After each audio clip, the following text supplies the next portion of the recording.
देखो ये चैप्टर जो है ना, ये जो चैप्टर है आसान नहीं है और इसका काम आगे चल करके बहुत है। जैसे मान लो अभी तुम लोग को लगता है कि छोटा चीज़ है, लेकिन जब इंटर में जब जाएगा इसी सब चीज़ को नहीं समझा रहेगा तो बड़ा दिक्कत आता है। इसलिए इसको समझना बहुत ज़रूरी है। देखो क्वेश्चन नंबर 5 में 2 गो आकृति दिया हुआ है। आकृति 4.6 है और दूसरा आकृति 4.7 है। दोनों आकृति के लिए 4 गो समीकरण दे दिया है ना। पहला समीकरण कह रहा है y बराबर x, दूसरा समीकरण कह रहा है x प्लस वाई बराबर 0, तीसरा कह रहा है y बराबर 2x, चौथा है 2 प्लस 3y बराबर 7x। ऐसा है। अब इन चारों समीकरण में से किसी एक के लिए एक ग्राफ खींचा गया है। ग्राफ बुझता है ना, जहाँ पर सुतल सुतल खड़ा खड़ी काट दे कितना डिग्री पर, 90 डिग्री पर। तो इस हिसाब से पूरा जो समतल है वो 4 भागों में बट जाता है। ऐसे ना ग्राफ बनाते हैं, जिसमें एगो होता है प्लस x, एगो होता है माइनस वाला x, एगो होता है प्लस वाला y और दूसरा होता है माइनस वाला y। अब ये तुम्हारा मिड पॉइंट हुआ, यहीं से हम लोग आगे चलेंगे, चाहे x अक्ष के लिए, y अक्ष के लिए, या फिर x डैश या फिर y डैश के लिए चलते हैं। बराबर दूरी पर होना चाहिए। मान लो इधर 1 लेंगे तो बराबर दूरी पर इधर भी 1 लेना पड़ेगा। बराबर दूरी पर इधर क्या -1, इधर क्या -1। उतने ही बराबर दूरी पर 2 भी लेंगे, उतने ही बराबर दूरी पर 3, उतने ही बराबर 4। इधर चलेंगे तो इतनी बराबर दूरी पर 2 लेंगे, इतनी बराबर दूरी पर 3, इतने ही बराबर दूरी पर 4। इधर चलेंगे तो -2, -3, -4। इधर चलेंगे तो -2, -3, -4। ऐसा ग्राफ के बारे में कह रहा है। ग्राफ जो खींचा गया है किताब के अनुसार वैसे है ना है, और इस पर कह रहा है 3 गो बिंदु हैं। एक मध्य बिंदु को कह रहा है, इसको कह रहा है ये है 0, 0। इस बिंदु को कह रहा है ये है 1, -1, और इधर एक बिंदु है कह रहा है -1, 1। सवाल क्या कह रहा है ये देखो कि ये जो ग्राफ खींचा गया, ये आलेख जो बनाया गया है, हर आलेख का एक समीकरण होता है। जैसे अभी तुरंत बतलाए थे कि हर व्यक्ति का पिता होता है, उसी तरह से अगर समीकरण है तो इसका कोई ना कोई, ये अगर ग्राफ खींचे हैं तो इसका कोई ना कोई समीकरण जरूर होगा। और इस ग्राफ के लिए समीकरण कह रहा है, ये कह रहा है कि हम हैं, मेरा है समीकरण, ये कह रहा है मेरा है, ये कह रहा है ये हमर हो लो, कहता है मेरा है। और जब यहाँ ग्राफ पर आए देखने के लिए तो यहाँ पर हमको 3 बिंदु मिला, क्या क्या, -1, 1, दूसरा 0, 0, तीसरा हमको 1, -1। अब देखो नियम क्या कहता है कि यदि कोई व्यक्ति किसी परिवार में रह रहा है तो परिवार के नियम को फॉलो करेगा तब है ना। अगर ये सब इस रेखा पर है, इस ग्राफ पर है ये तीनों बिंदु, तो इस रेखा को संतुष्ट करेगा, रेखा को संतुष्ट करेगा नहीं, इस ग्राफ के समीकरण को संतुष्ट करेगा। समझा बात को। जैसे परिवार में रहने के लिए पिता के अनुसार चलेगा ना, क्योंकि खिलाफ हो जाएगा। देश में रहने के लिए देश के पक्ष में न रहेगा कि देशद्रोही वाला काम करेगा। तो अगर ये ग्राफ पर ये सभी बिंदु हैं तो ये बिंदु इस ग्राफ को संतुष्ट करेगा, अर्थात इस ग्राफ का चूँकि समीकरण होता है तो इस समीकरण को संतुष्ट करेगा। बात समझा। कोई भी बिंदु हम उठा करके चेक कर सकते हैं कि ग्राफ को किस समीकरण को संतुष्ट कर रहा है। ठीक है, ये ग्राफ इन्हीं चारों में से किसी एक के का है, इन्हीं चारों समीकरण में से किसी एक का ग्राफ खींचा गया, लेकिन किसका है नहीं पता। लेकिन इस ग्राफ पर 3 बिंदु हैं, इससे हम लोग चेक करेंगे कि आखिर ये तीनों बिंदु किस समीकरण को संतुष्ट करता है। केवल एक क्यों करेगा क्या, जो है सबका सब करेगा, तब हम कहेंगे कि ये उसका समीकरण। अब जैसे देखो हम लोग यदि इस समीकरण को उठाते हैं, 0, 0 को उठाओ, 2 रखेंगे +3, y के जगह पर 0 रखेंगे बराबर 7, x के जगह पर 0 रखेंगे। क्या हमको मिल रहा है, 2 + 0 = 0। बता 2 = 0 संभव है नहीं है। अर्थात ये जो कह रहा है कि मेरा समीकरण है, क्योंकि तुम गलत बोल रहा है, फालतू बात। चिन्ह के लिए भेजा, तुमको चिन्ह ही नहीं पाया। तुम क्या कह रहे हो यहाँ पर 2 बराबर 0, 2 बराबर 0 होता है। अब इसको ट्राई कर लो। इसको जब ट्राई करने के लिए चले तो y बराबर क्या रखेंगे, बराबर 2, x की जगह पर क्या रखेंगे 0। तो हम क्या देख रहे हैं यहाँ पर 0 बराबर 2 गुना 0 0, ये इसको चिन्ह लिया, कहता हमको संतुष्ट कर दे। तो कहेंगे कि तुम्हारे कहलास होगा, यो कहेगा तब है ना। अगर इसको रख करके देखेंगे, इसको रख करके देखो, y की जगह पर क्या रखेंगे -1 बराबर 2, x की जगह पर 1। अब देखो यहाँ पर -1 बराबर 2 गुना 1, कह रहा है कि -1 और 2 बराबर है। कौन सा बात बोल रहा है, संतुष्ट नहीं हुआ। ऊपर लका को देखो तो इस बिंदु को देखो और इसको देखो तो संतुष्ट कर जाएगा, 0 बराबर 0। लेकिन इसको रख करके देखो, x बराबर क्या रखो, y बराबर क्या रखो, बराबर x की जगह पर क्या रखो, बताओ। कह रहा -1 और +1 बराबर है, बचा हमारा एक ऑप्शन, x + y बराबर। आरती लाई आइए, क्या बता रहे थे। अब यदि इसको हम देखें, x बराबर 0 रखो, y बराबर 0 रखो, 0 बराबर 0 हो गया, ये संतुष्ट। अब यहाँ रख करके देखो 1 -1, ये भी संतुष्ट कर जाएगा। यहाँ पर रख करके देखो, x की जगह पर -1, y की जगह पर +1, ये भी संतुष्ट कर गया। तो अर्थात ये जो ग्राफ खींचा गया है इसका समीकरण कौन है, x + y बराबर 0। लेकिन सवाल में कैसे कह रहा है वो देखते हैं। निम्नलिखित आलेखों में से प्रत्येक आलेख के लिए दिए गए विकल्प में सही समीकरण का चयन कीजिए। तो लिखेंगे, चूंकि आलेख या फिर ग्राफ पर स्थित बिंदु कौन कौन, -1 1 0 0 1 -1 स्थित बिंदु समीकरण x + y बराबर 0 को संतुष्ट करता है ना, संतुष्ट करता है। अतः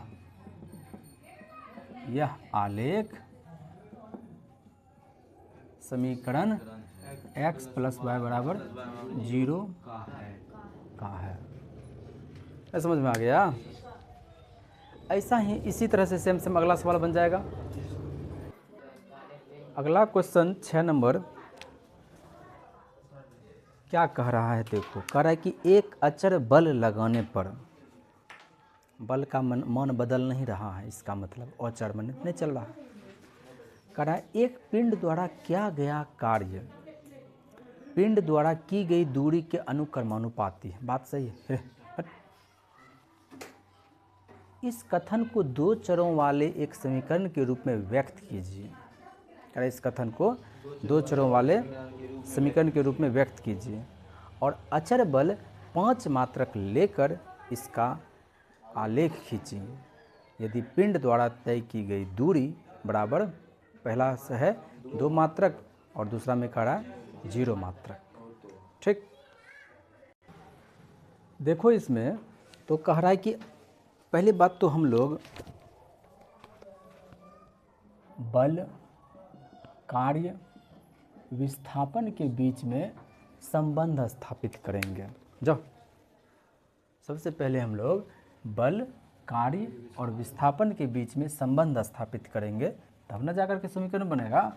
और समीकरण बन जाएगा तो ग्राफ आलेख तक खिंचाइए जाएगा ना। तो सबसे पहला बात कि हम लोग लिखेंगे,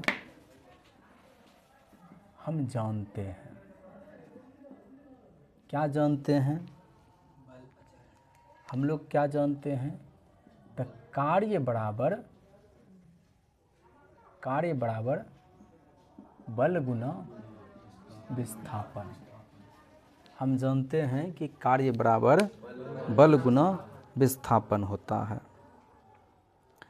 अब ऐसा है कि हम लोगों को ग्राफ खींचना है, तो ग्राफ क्या एगो x से खींच लेंगे या एगो y से खींच लेंगे, हमको दोनों चीज़ चाहिए ना, दोनों चीज़ चाहिए।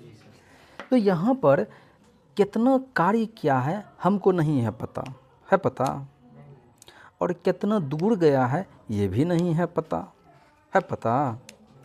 तो यहाँ पर सबसे पहले हम लोग मान लेंगे क्या, पिंड द्वारा किया गया कार्य बराबर x,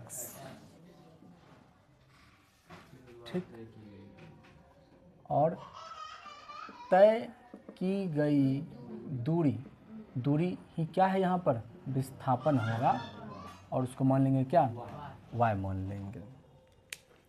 तो हम क्या कह रहे हैं, कार्य कितना माने, x माने, और विस्थापन कितना माने, y माने। और बल के बारे में कह रहा है, आरोपित बल, मेरे आरोपित बल दिया हुआ है हमको, कितना बल दिया हुआ है रे, 5 मात्रक नहीं दिया हुआ है, सवाले में दिया हुआ है। तो देखो कार्य जो हम लोग बोले x, कार्य x होता है क्या, मान लो हम कहेंगे चावल 5, कुंची 5, कुछ ना कुछ इकाई होना चाहिए ना, तो यहाँ पर यही मात्रक लगा हुआ है, ये मात्रक लगा देंगे तो खूबसूरती इसका बढ़ जाएगा। तो देखो हम कार्य के जगह पर क्या लिखें, x लिखें, विस्थापन के जगह पर क्या लिखें, y लिखें, और आरोपित बल के जगह पर हम लोग क्या लिख रहे हैं, 5 लिख रहे हैं। इस हिसाब से देखो क्या ये रैखिक समीकरण बन गया है, 2 चर वाला रैखिक समीकरण।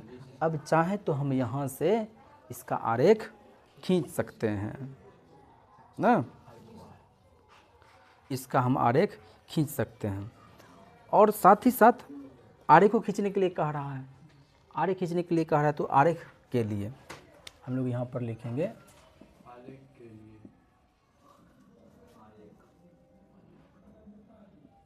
आलेख, आलेख के लिए तो वही वाला डब्बा बनाएंगे, ये मिलेगा तब ना हम लोग ग्राफ खींचेंगे, तो वही काम अब हम लोग कर रहे हैं। बताओ यदि हम लोग y 0 कर दें तो x बेचारा 0 ना हो जाएगा, अगर y के जगह 1 कर दें तो y 5 ना हो जाएगा, कितना होगा, मिल गया हमको। इससे हम लोग ग्राफ खींच लेंगे, क्या ग्राफ खींच लेंगे इससे। साथ में एक और सवाल कह रहा है कि दूरी दिया हुआ है तो कार्य बताइए, इसे ग्राफ खींच लेंगे। इसके बाद तुम्हारा काम है घर से आलेख खींचने का, आलेख को ही क्या बोलते हैं, ग्राफ खींचने का। अब है कि इसमें पहला सवाल कह रहा है, क्या कह रहा है, तय की गई दूरी यानी विस्थापन दिया हुआ है, कितना है रे, 2 मात्रक। इसको मान लो समीकरण 1 और लिखेंगे यहाँ पर समीकरण 1 से क्या, x बराबर 5y। अब विस्थापन देखो, विस्थापन ही देखो कितना दिया हुआ है, 2 मात्रक। तो देखो यहाँ पर 5 को 5 बोलो, y के जगह पर 2 बोलो, 10 मात्रक। और ये x किसका है रे, तो पहला आंसर आ गया ना इतना, 10 मात्रक। अब दूसरा सवाल देख रहे हैं, दूसरा सवाल में क्या कह रहा है, विस्थापन कितना है, 0 है। विस्थापन कितना है तो कह रहा है 0 मात्रक है। अब विस्थापन का मान यदि यहाँ से देखें तो कहेंगे कि ये y का मान दिया हुआ है। अब फिर कहाँ से चलेंगे, समीकरण 1 से चलेंगे, समीकरण 1 से चलेंगे। तो x बराबर क्या, 5 गुना y। अब देखो y का मान हमको आ चुका है कितना, 0। तो 5 गुना 0 बराबर 0। तो यहाँ कार्य कितना हमको प्राप्त हुआ, 0। क्या 0 मात्रक नहीं पता है, मान लो कार्य का मात्रक कैसे जूल होता है, हमको पता नहीं है, दिया हुआ नहीं ना है, तो कैसे पता रहेगा। ख़त्म हो गया इतने को सवाल। तो यहाँ से तुम्हारा ग्राफ खींचा जाएगा, नहीं समझ में आया, फिर उसे बार समझा देते हैं। सवाल थोड़ा सा बढ़िया है, बढ़िया कुछ चीज़ है, कुछ नहीं, खाली समझे वाला गप है। तो कह रहा था कि कार्य दिया हुआ है, तय किया गया दूरी दिया हुआ है, और एगो फिक्स अचर माने बल नहीं बदल रहा है, अचर आरोपित बल दिया हुआ है, अचर आरोपित बल दिया हुआ है 5 मात्रक। अब सबसे पहले तो हम इन सब के बीच में संबंध स्थापित करेंगे। तो हम जानते हैं, क्या जानते हैं, कार्य बराबर बल गुना विस्थापन। तो अब कार्य हमको पते नहीं है, विस्थापन कितना है पते नहीं है, केवल अचर आरोपित बल हमको पता है, तो यहाँ पर क्या करेंगे, कार्य को मान लेंगे x, तो अपना ग्राफ खिंचाएगा, और विस्थापन को मान लेंगे y। मेरा ये समीकरण प्राप्त हो गया। अब इस समीकरण से हम ग्राफ खींच सकते हैं। तुम यहाँ y की जगह पर कुछ भी रख दो, x कुछ ना कुछ है करेगा। y की जगह पर तुम 1 रख दो तो x तुम्हारा 5 हो जाएगा। ये दो बिंदु जब मिल गया, जब हमको दो बिंदु मिल जाएगा, क्या इससे हम लोग आलेख नहीं खींच लेंगे? तो बस बिंदु मिल गया 2 गो, तो हम इससे आलेख खींच लेंगे। लेकिन इसमें एक और सवाल है, क्या कह रहा है कि विस्थापन 2 मात्रक हो। यदि विस्थापन 2 मात्रक अर्थात तुमको y का मान दे दिया है कितना, 2, तो इसमें हम लोग y का मान रखेंगे ना। तो y का मान जब रखेंगे तो x कितना आया हमको, 10। यही x क्या है हमारा, तो यहाँ कार्य कितना आ गया, 10 मात्रक। यहाँ पर चलेंगे तो कह रहा है विस्थापन कितना, 0 मात्रक, यानी y की जगह पर 0 रखेंगे, कार्य तुम्हारा कितना आया, 0 मात्रक। अब तुम क्या कर रहे हो सवाल,